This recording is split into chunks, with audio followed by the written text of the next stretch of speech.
हमारे चैनल में आपका स्वागत है दोस्तों।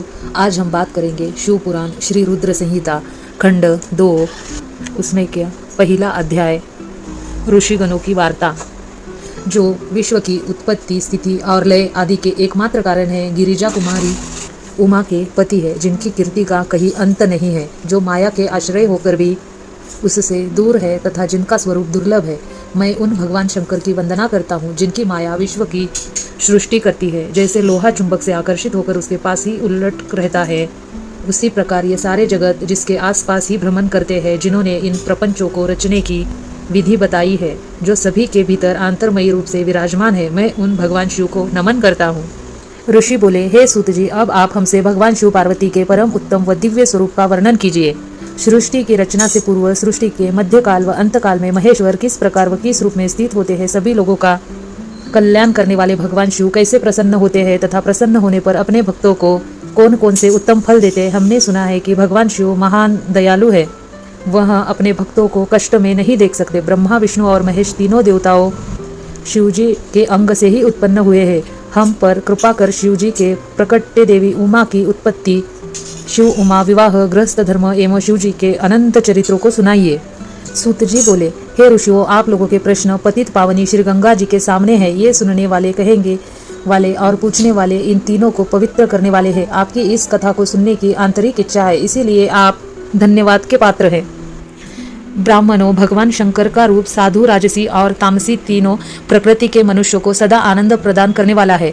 वे मनुष्य जिनके मन में कोई तृष्णा नहीं है, ऐसे ऐसे महात्मा पुरुष भगवान शिव के गुणों का ज्ञान करते हैं, क्योंकि शिव की भक्ति मन और कानों को प्रिय लगने वाली और संपूर्ण मनोरथों को देने वाली है। हे ऋषियों, मैं आपके प्रश्नों के अनुसार ही शिव के चरित्र का वर्णन करता हूँ। तब ब्रह्मा जी ने प्रसन्न होकर शिव चरित्र सुनाया था। उसी संवाद को मैं तुम्हें सुनाता हूँ, क्योंकि उस संवाद में भवसागर से मुक्त कराने वाले गौरीश की अनोखो आश्चर्यमयी लीलाएं वर्णित है। प्रथम खंड दूसरा अध्याय श्री रुद्र संहिता दूसरा अध्याय शुरू करते हैं। नारद जी की काम वासना। सूत जी बोले, हे ऋषियों, एक समय की बात है। ब्रह्मपुत्र नारद जी हिमालय पर्वत की एक गुफा में बहुत दिनों से तपस्या कर रहे थे। उन्होंने दृढ़ पूर्वता समाधि लगाई थी और तप करने लगे थे। उनके उग्र तप का समाचार पाकर देवराज इंद्र कांप उठे। उन्होंने सोचा कि नारद मुनि मेरे स्वर्गलोक के राज्य को छीनना चाहते हैं। यह ख्याल आते ही इंद्र ने उनकी तपस्या में विघ्न डालने की कोशिश की। उन्होंने कामदेव को बुलाया और कहने लगे, हे कामदेव, तुम मेरे परम मित्र एवं हितोषी हो। नारद हिमाचल पर्वत की गुफा में बैठकर तपस्या कर रहा है। कहीं ऐसा ना हो कि वह वरदान मेरे ब्रह्मा जी से मेरा स्वर्ग का राज्य ही मांग बैठे। अंत तुम वहां जाकर उसका तप भंग कर दो। यह आज्ञा पाकर कामदेव वसंत को साथ ले बड़े गर्व से उस स्थान पर गए और अपनी सारी कलाएं रच डाली। कामदेव और वसंत के बहुत प्रयत्न करने पर भी नारद मुनि के मन में कोई विकार उत्पन्न नहीं हुआ। महादेव जी के अनुग्रह से उन दोनों का गर्व चूर्ण हो गया। ऐसा इसीलिए हुआ क्योंकि महादेव जी की कृपा कामदेव का कोई प्रभाव नहीं पड़ा था।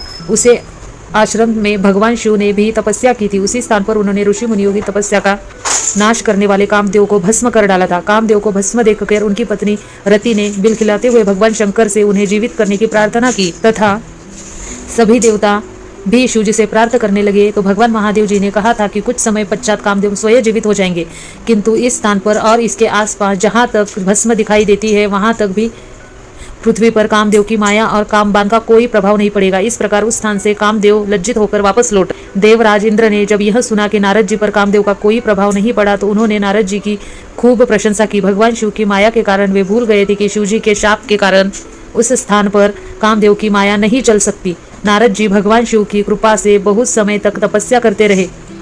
अपने तप को पूर्ण हुआ समझकर नारद जी उठे तो उन्हें कामदेव पर विजय प्राप्त करने का ध्यान आया। तब उन्होंने मन ही मन में इस बात का घमंड हुआ कि उन्होंने कामदेव पर विजय प्राप्त कर ली है। इस प्रकार अभिमान से उनका ज्ञान नष्ट हो गया। वे यह समझ नहीं सके कि कामदेव के पराजित होने में भगवान शंकर की ही माया थी। तब वे अपनी काम विजय की कथा सुनाने के लिए शीघ्र ही कैलाश पर्वत जा पहुंचे और भगवान शिव को नमन करके अपनी तपस्या की सफलता का समाचार तथा कामदेव पर विजय प्राप्त करने का समाचार कह सुनाया। यह सब सुनकर महादेव जी ने नारद की प्रशंसा करते हुए कहा, हे नारद जी, आप परम धन्य है, परंतु मेरी एक बात याद रखना कि यह समाचार किसी अन्य देवता को मत सुनाना, विशेषकर भगवान विष्णु से तो इस बात को कदापि न कहना। यह वृत्तांत सबसे छुपकर रखने योग्य है। तुम मेरे प्रिय हो, इसीलिए मैं तुम्हें यह ज्ञाता देता हूँ कि यह बात किसी के सामने प्रकट मत करना। परंतु वे तो शिव की माया से मोहित हो चुके थे, इसीलिए उनकी दी दीक्षा को ध्यान में न रखते हुए वो ब्रह्मलोक चले गए। वहाँ ब्रह्मा जी को नमस्कार करके बोले, मैं अपने तपोबल के कामदेव जीत लिया है। यह सुनकर ब्रह्मा जी ने भगवान शिव के चरणों का चिंतन करके सारा कारण जान लिया तथा अपने पुत्र नारद को यह सब किसी और से कहने के लिए मना कर दिया। नारद के मन में अभिमान के अंकुर उत्पन्न हो गए थे, जिसके स्वरूप फल उनकी वृद्धि नष्ट हो गई थी। वे तो तुरंत विष्णु लोक जाकर भगवान विष्णु को यह सारा किस्सा सुनाना चाहते थे। अंत शीघ्र ही वे ब्रह्मलोक से चल दिए। नारद मुनि को आते देखकर भगवान विष्णु सिंहासन से उठ खड़े हुए। उन्होंने नारद को गले लगा लिया और आदर सहित आसन पर बिठाया। भगवान शिव के चरणों का स्मरण करके भगवान विष्णु ने नारद जी से पूछा, आप कहाँ से आ रहे हैं और इस लोक में आपका शुभ आगमन किस लिए हुआ। यह सुनकर नारद जी ने अहंकार सहित अपने तप के पूर्ण होने एवं कामदेव पर विजय प्राप्त करने का हाल उन्हें कहा सुनाया। भगवान विष्णु काम के विजय के असली कारण को समझ चुके थे। वे नारद जी से बोले, हे नारद जी, आपकी कार्ति एवं निर्मल बुद्धि अन्य है। काम क्रोध एवं लोभ मोह उन मनुष्यों को पीड़ित करता है जो भक्तिहीन है। आप तो ज्ञान वैराग्य से युक्त एवं ब्रह्मचारी है, फिर भला यह काम आपका क्या बिगाड़ सकता था। फिर देव महर्षि नारद बोले, हे भगवान, यह सब आपकी कृपा ही फल है। आपकी कृपा से आगे कामदेव की क्या समर्थ है जो मेरा कुछ बिगाड़ सके। मैं तो सदा ही निर्भय हूँ। इतना कहकर नारद जी विष्णु भगवान को नमस्कार कर वहां से चल दिए। रुद्र संहिता 3रा अध्याय। नारद जी का भगवान विष्णु से उनका रूप मांगना। सूत जी बोले, महर्षि नारद जी के चले जाने पर शिव जी की इच्छा से विष्णु भगवान ने एक अद्भुत माया रची। उन्होंने जिस और नारद जी जा रहे थे वहां एक सुंदर नगर बना दिया। वह नगर वैकुंठ लोक से भी अधिक रमणीय था। वहां बहुत सुंदर विवाह स्थल थे। उस नगर के राजा का नाम शील निधि था। उस राजा की एक बहुत सुंदर कन्या थी। उन्होंने अपनी पुत्री के लिए स्वयंवर का आयोजन किया था। उसकी कन्या का वरण करने के लिए उत्सुक बहुत से राजकुमार पधारे थे। वहां बहुत हलचल थी। इस नगर की शोभा देखते ही नारद जी का मन मोहित हो गया। जब राजा शील निधि ने नारद जी को आते देखा तो उन्होंने सादर प्रणाम करके स्वर्ण हिंसान पर बैठकर उनकी पूजा की। फिर अपनी देव सुंदरी कन्या को बुलाया, जिससे महर्षि के चरणों में प्रणाम किया। नारद जी से उसका परिचय कराते हुए शील निधि ने निवेदन किया, महर्षि, यह मेरी पुत्री श्रीमती है। इसे स्वयंवर का आयोजन किया गया है। इस कन्या के गुण दोष को बताने की कृपा कीजिए।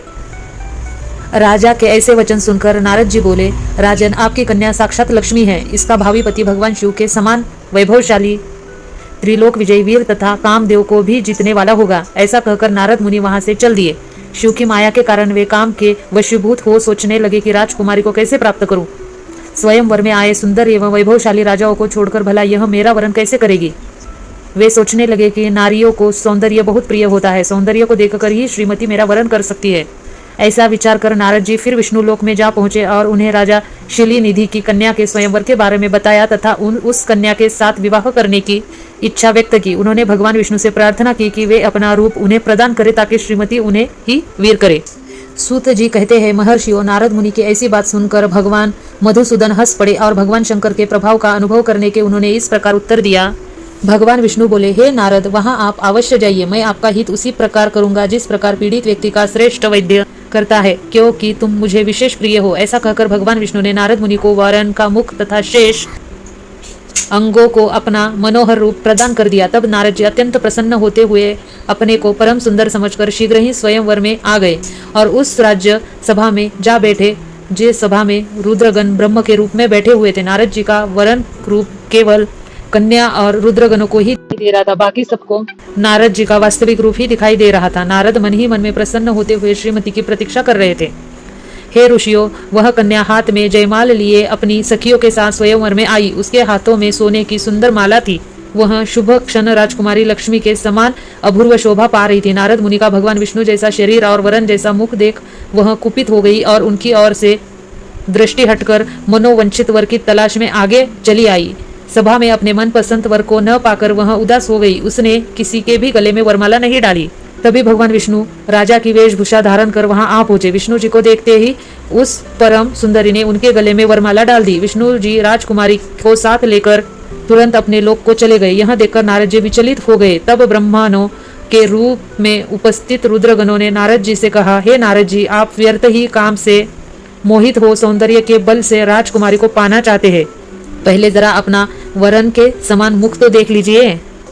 सूत जी बोले, यह वचन सुनकर नारद जी को बड़ा आश्चर्य हुआ। उन्होंने दर्पण में अपना मुंह देखा। वानर के समान मुख को देखकर वे अत्यंत क्रोधित हो उठे तथा दोनों रुद्रगणों को शाप देते हुए बोले, तुमने एक ब्राह्मण का मजाक उड़ाया है, अंत तुम ब्राह्मण कुल में पैदा होकर भी राक्षस बन जाओ। यह सुनकर वे शिवगण कुछ नहीं बोले, बल्कि इसे भगवान शिव की इच्छा मानते हुए उदासीन भाव से अपने स्थान को चले गए और भगवान शिव की स्तुति करने लगे।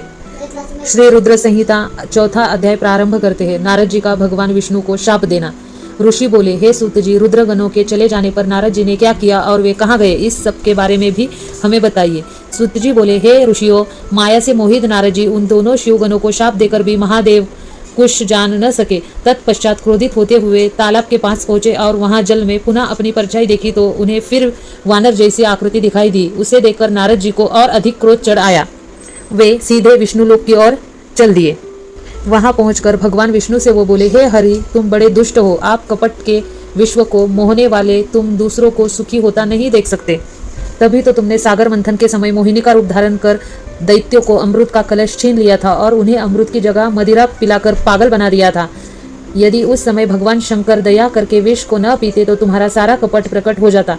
तुम्हें कपटपूर्ण चालें अधिक प्रिय है। भगवान महादेव जी ने ब्रह्मा को समर्पित बताया है। आज तुम्हें मैं ऐसी सीख दूंगा जिससे तुम फिर कभी कहीं भी ऐसा कार्य नहीं कर सकोगे। अब तक तुम्हारा किसी शक्तिशाली मनुष्य से पाला नहीं पड़ा है, इसीलिए तुम निडर बने हुए हो, परंतु अब तुम्हें तुम्हारी करनी का पूरा फल मिलेगा। माया मोहिल नारद जी क्रोध से खिन्न थे। वे भगवान विष्णु को शाप देते हुए बोले, विष्णु, तुमने स्त्री के लिए मुझे व्याकुल किया है। वे भगवान विष्णु को शाप देते हुए बोले, विष्णु, तुमने स्त्री के लिए मुझे व्याकुल किया है। तुम सभी को मोह में डालते हो। तुमने राजा का रूप धारण करके मुझे छला था, इसीलिए मैं तुम्हें शाप देता हूँ कि तुम्हारे जिस रूप ने कपटपूर्वक मुझे छला है, तुम्हें वही रूप मिले। तुम राजा होगे और इसी तरह स्त्री का वियोग भोगोगे जिस तरह मैं भोग रहा हूँ। तुमने जिस वानरों के समान मेरी आकृति बना दी है, वही वानर तुम्हारी सहायता करेंगे। तुम दूसरों को स्त्री वियोग का दुख देते हुए, इसीलिए तुम्हें भी यही दुख भोगना पड़ेगा। वही वानर तुम्हारी सहायता करेंगे। तुम दूसरों को स्त्री वियोग का दुख देते हो, इसीलिए तुम्हें भी यही सुख भोगना पड़ेगा। तुम्हारी स्थिति अज्ञात से मोहित मनुष्य जैसी हो जाएगी। अज्ञान से मोहित नारद जी का शाप विष्णु भगवान ने स्वीकार कर लिया। तत्पश्चात उन्होंने महाकालीला करने वाली मोहिनी माया को समाप्त कर दिया। माया के जाते ही नारद जी का खोया हुआ ज्ञान लौट आया और उनकी बुद्धि पहले की तरह हो गई। उनकी सारी व्याकुलता चली गई तथा मन में आश्चर्य उत्पन्न हो गया। यह सब जानकर नारद जी बहुत पछताने लगे और अपने को धिक्कारते हुए भगवान विष्णु के चरणों में गिर पड़े और उन्होंने क्षमा मांग ली। नारद जी कहने लगे कि मैं अज्ञावश होकर और माया के कारण आपको जो शाप दे दिया है वह झूठा हो जाए। भगवान, मेरी बुद्धि खराब हो गई थी जो मैंने आपके लिए बुरे वचन अपनी जबान से निकाले। मैं बहुत बड़ा पाप किया है। हे प्रभु, मुझ पर कृपा कर ऐसा कोई उपाय बताइए जिसमें मेरा सारा पाप नष्ट हो जाए। कृपया मुझे पश्चाताप का तरीका बताए। तब श्री विष्णु ने उन्हें उठकर मधुर वाणी में कहा, हे महर्षि, आप दुखी न हो, आप मेरे श्रेष्ठ भक्त हैं, इसमें कोई संदेह नहीं है। नारद जी, आप चिंता मत कीजिए, आप परम धन्य हैं।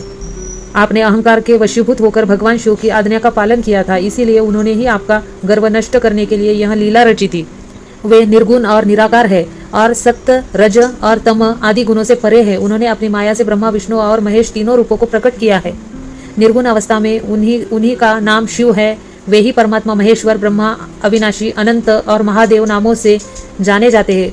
उन्हीं की आज्ञा से ब्रह्मा जी जगत के सृष्ट हुए हैं। मैं तीनों लोगों का पालन करता हूँ और शिव जी रुद्र रूप में सबका संहार करते हैं। वे विश्वरूप सबके साक्षी है। वो माया से भिन्न और निर्गुण है। वे भक्तों पर सदा दया करते हैं।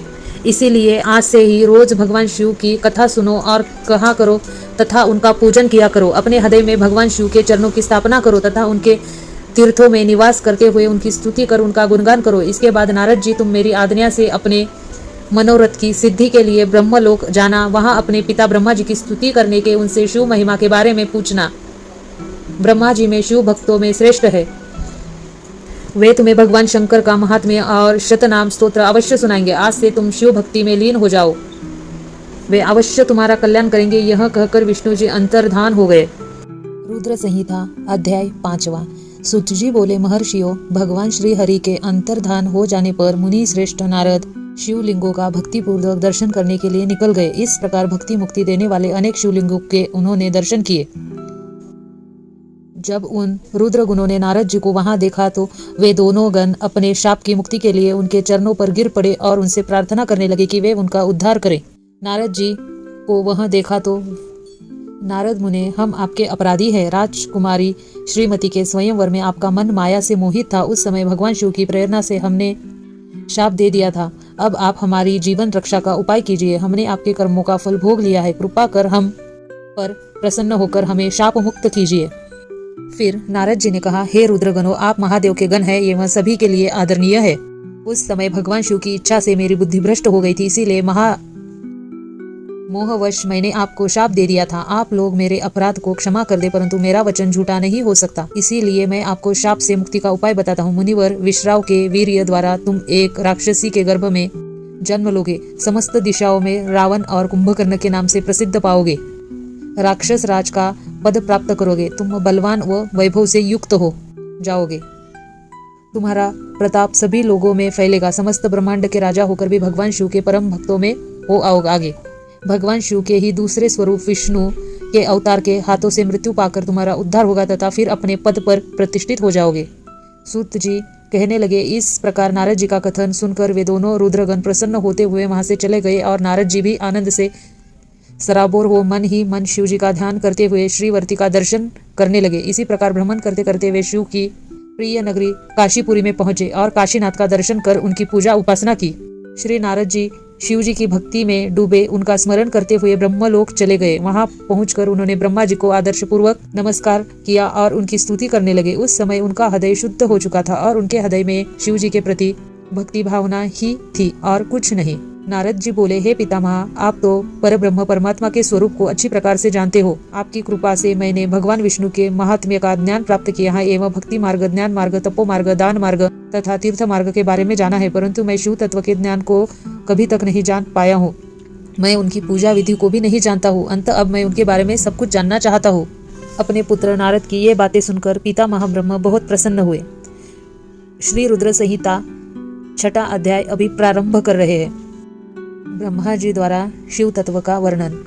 सुनते हैं ब्रह्मा जी ने क्या कहा। हे नारद, तुम सदैव जगत के उपकार में लगे रहते हो।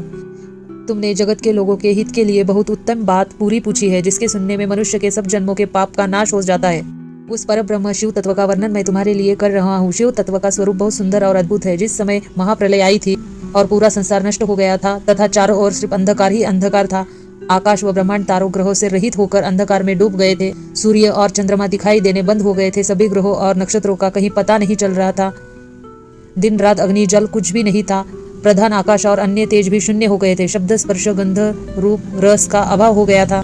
सत्य असत्य सब कुछ खत्म हो गया था। तब सिर्फ सत्य ही बचा था। उस तत्व को मुनिजन एवं योगी अपने हृदय के भीतर ही देखते हैं। वाणी नाम रूप रंग आदि की वहां तक पहुंच नहीं है। उस पर ब्रह्म के विषय में ज्ञान और अज्ञान से किए गए संबंधों के द्वारा कुछ समय बाद अर्थात सृष्टि का समय आने पर एक से अनेक होने का संकल्प का उदय हुआ। तब उन्होंने अपनी लीला से मूर्ति की रचना की। वह मूर्ति स्वयंपूर्ण ऐश्वर्य तथा गुणों से संयुक्त, संपन्न, सर्वज्ञानी एवं सब कुछ प्रदान करने वाली है। यही सदाशिव की मूर्ति है। सभी पंडित विद्वान इसी प्राचीन मूर्ति को ईश्वर कहते हैं।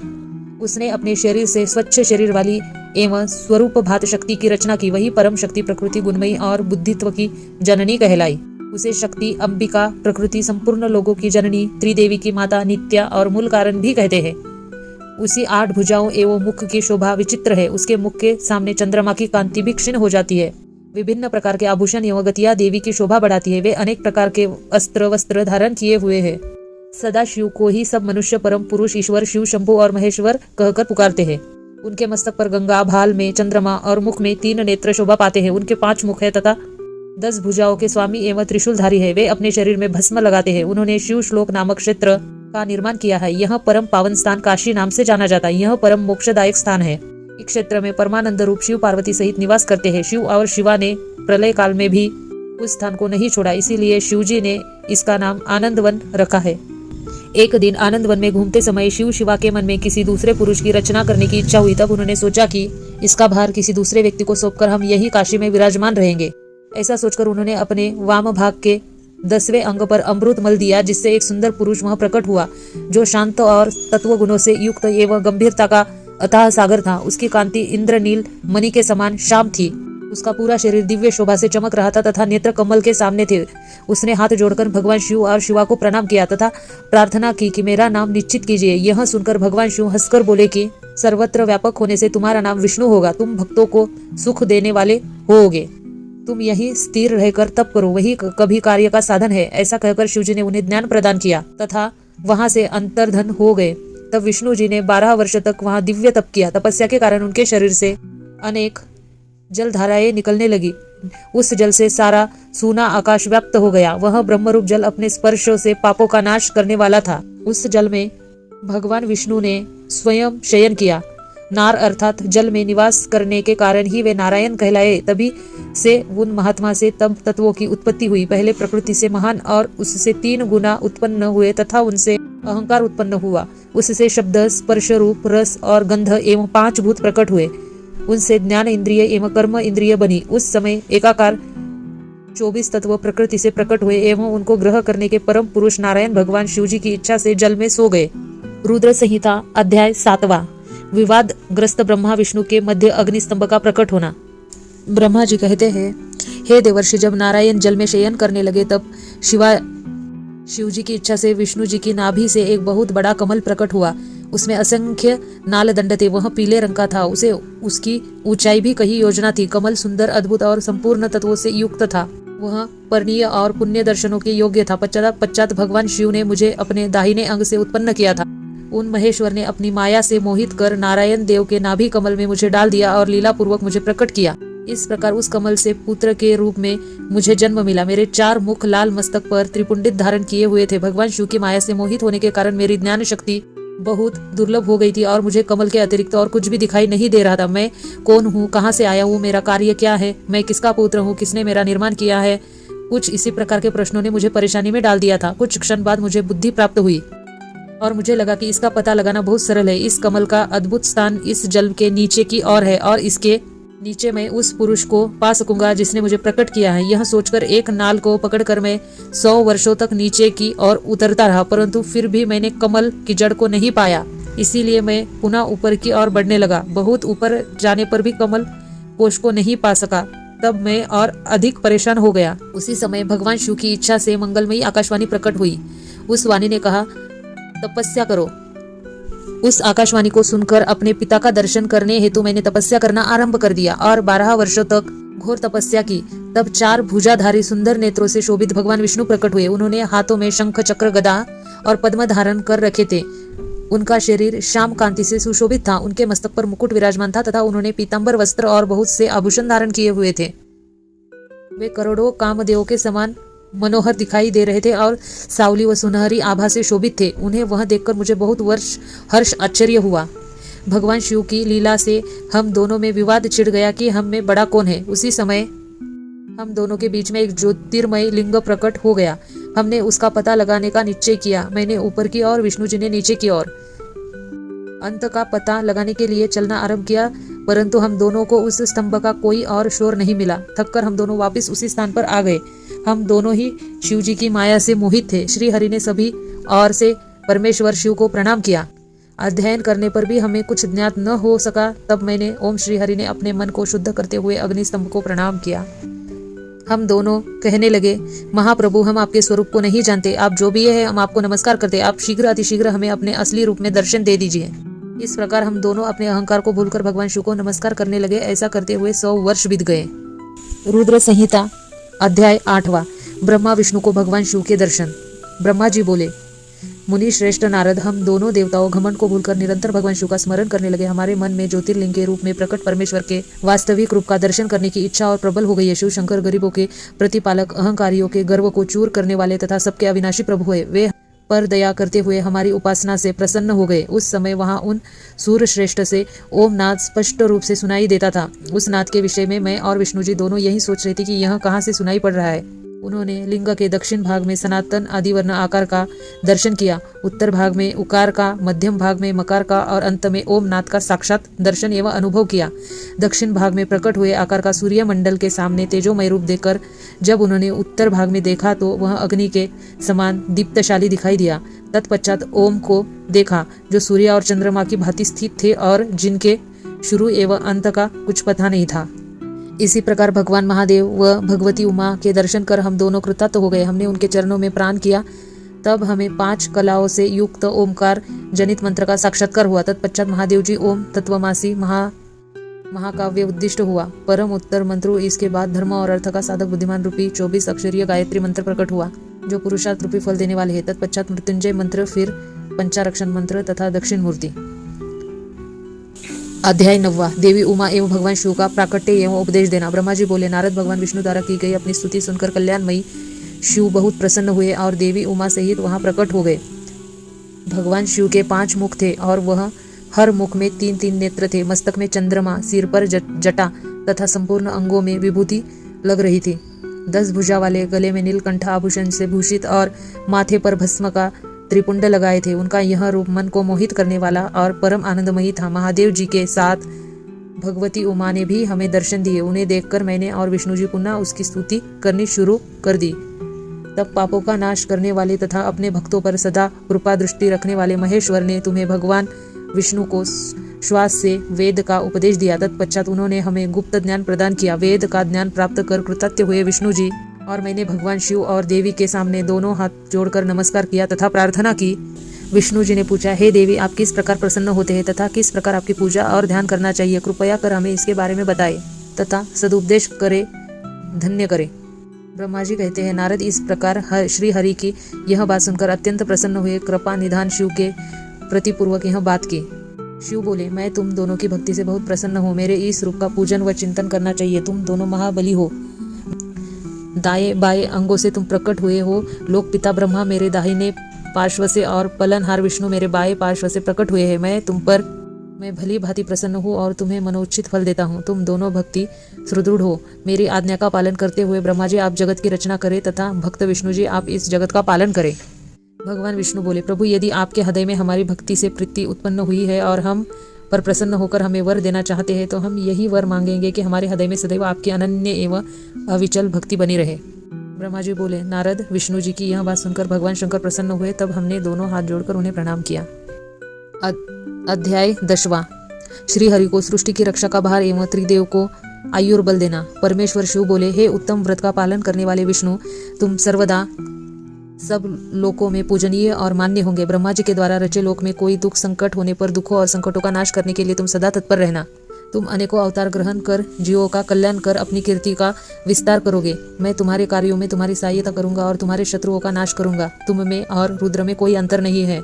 तुम एक दूसरे के पूरक हो। जो मनुष्य रुद्र का भक्त होकर तुम्हारी निंदा करेगा उसका पुण्य नष्ट हो जाएगा और उसे नरक भोगना पड़ेगा। मनुष्य को तुम भोग और मोक्ष प्रदान करने वाले और उनके परम पूज्य देव होकर उनका निग्रह अनुग्रह आदि करेंगे। ऐसा कहकर भगवान शिव ने मेरा हाथ विष्णु जी के हाथ में देकर कहा, तुम संकट के समय सदा इनकी सहायता करना तथा सभी भोग और मोक्ष प्रदान करना तथा सभी मनुष्यों की कामना पूरी करना। तुम्हारी शरण में आने वाले मनुष्यों को मेरा आश्रय भी मिलेगा तथा हमें भेद करने वाला मनुष्य नरक में जाएगा।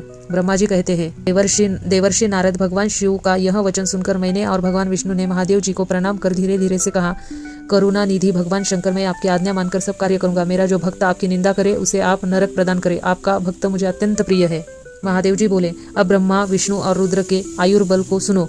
4000 युग का ब्रह्मा का एक दिन होता है और 4000 युग की एक रात ही होती है। 30 दिन का एक महीना और 12 महीनों का एक वर्ष होता है। इस प्रकार से वर्ष प्रमाण से ब्रह्मा की 100 वर्ष की आयु होती है और ब्रह्मा का एक वर्ष विष्णु का एक दिन होता है।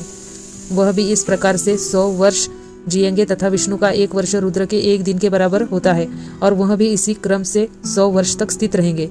तब शिव के मुख से एक ऐसा श्वास प्रकट होता है जिसमें उनके 21,600 दिन और रात होते हैं। उसे 6 बार सांस अंदर लेने और छोड़ने का एक पल और 8 घड़ी और 60 घड़ी का एक दिन होता है। उसने सांसों की कोई संख्या नहीं है, इसीलिए वे अक्षय है।